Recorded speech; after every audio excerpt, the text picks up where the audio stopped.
हरे कृष्णा, राधे राधे। आप सभी का वेलकम एक बार फिर से ब्रज स्टोरीज़ में, जहाँ पर हम बात करते हैं गोपाल जी के बारे में भी और अन्य विषय धार्मिक होते हैं उनके बारे में हम यहाँ पर चर्चा भी करते रहते हैं। तो आप दर्शन करें हमारे प्यारे गोपाल जी के। देखिए कितने सुंदर हैं, कितने ही प्यारे हैं हमारे गोपाल जी। तो देखिए आज हम बात करने वाले हैं, बहुत सारे जो हैं जो ठाकुर जी के भक्त हैं वो ठाकुर जी को न्यौछावर भेंट करते हैं। और जो बहुत से ऐसे भक्त भी होते हैं कि ठाकुर जी को जो है वो बहुत ही प्रेम और भाव जो उनके प्रति रखते हैं, तो भाव उनके मन में उमड़ आता है और ठाकुर जी कुछ भेंट करना चाहते हैं तो कुछ वो जो है ठाकुर जी को पैसे के रूप में न्यौछावर जो है चढ़ाते हैं। और जब कभी हम कहीं बाहर जाते हैं तब भी भक्त मिल जाते हैं गोपाल जी को, तो वो भी न्यौछावर जो है दे देते हैं। या फिर जब हम लोग होते हैं ठाकुर जी की पूजा अर्चना करते हैं तो हम ठाकुर जी को जो है बहुत बार न्यौछावर जो है भेंट करते हैं। तो वही बात आती है कि गोपाल जी की जो न्यौछावर होती है चढ़ी हुई, उसका हम बाद में क्या करें। क्योंकि बहुत से लोग जो है मन में से प्रश्न रख के बैठते हैं कि हम तो उसको यूज़ नहीं करेंगे, ना ही हमें करना चाहिए उस न्यौछावर का यूज़, और ना ही भक्त जो है करते हैं।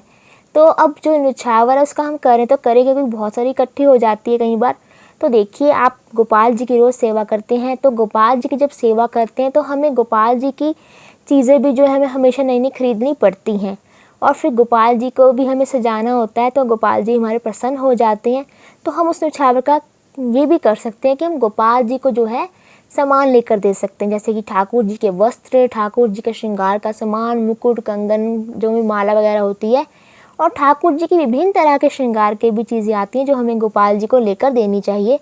तो उस न्यौछावर से आप गोपाल जी को भी सामान लेकर दे सकते हैं। तो इस तरह भी आप प्रयोग में ला सकते हैं न्यौछावर का। पर कई लोग सोचते हैं कि हमें जो है अपनी इनकम में से ही गोपाल जी को कुछ लेकर देना है। तो देखिए फिर बात अलग है, फिर आप क्या कर सकते हैं न्यौछावर का। अगर आप ये ऐसे ठाकुर जी के प्रयोग में जो है चीज़ों का नहीं लाना चाहते हैं, आप अपनी इनकम से ही करना चाहते हैं, जैसे कि आपके पास बहुत सारी न्यौछावर इकट्ठी होगी ठाकुर जी के लिए, तो आप ये कर सकते हैं, आप ज़रूरतमंदों को भी बांट सकते हैं ये न्यौछावर। जैसे कि बहुत से लोग जो हैं गरीब लोग होते हैं, उनको कुछ चीज़ों की ज़रूरत होती है, तो उनको भी आप दे सकते हैं, सामान ला करके दे सकते हैं। या फिर कुछ लोग ऐसे भी होते हैं गरीबों को जो न्यौछावर इस तरह जो है पैसे के रूप में जो है उनको बांट देते हैं। और कुछ लोग ऐसे भी करते हैं कि दान पुण्य भी कर देते हैं, उस न्यौछावर की चीज़ खरीद कर जो है दान पुण्य कर देते हैं। छोटे छोटे बच्चे होते हैं, उनको कोई ज़रूरत है किस चीज़ की, तो वो भी आप देख करके उन्हें खरीद कर भी बांट सकते हैं। उन्हें खाने पीने की चीज़ भी आप लेकर दे सकते हैं उस न्यौछावर के पैसे से। और बहुत से जो होते हैं भक्त ये भी करते हैं कि जैसे न्यौछावर इकट्ठी कर लेते हैं कुछ महीनों की, फिर उसका लंगर भी लगा देते हैं, बाकी अपनी इनकम से भी लगा देते हैं। तो ऐसे भी करते हैं। तो अगर तो आपको लगता है कि आपको अपनी इनकम से ही गोपाल जी को सामान लेकर देना है, तो फिर अलग बात है। फिर आप इस वे में जो है ठाकुर जी की जो न्यौछावर है आपको बस इकट्ठी हो रखी है, अब आप सोच रहे मैं क्या करूँ उसका, तो आप इस तरह भी जो है दान पुण्य कर कर ज़रूरतमंदों को जो है चीज़ों की ज़रूरत है उन्हें लेकर के भी दे सकते हैं।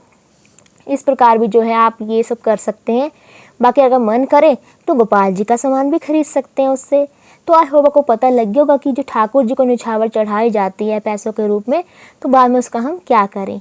तो अगर आपको मेरा वीडियो अच्छा लगता है तो लाइक कर दीजिए, शेयर कर दीजिए और मेरा चैनल खोल कर सब्सक्राइब करना भी ना भूलें। हरे कृष्णा, राधे राधे।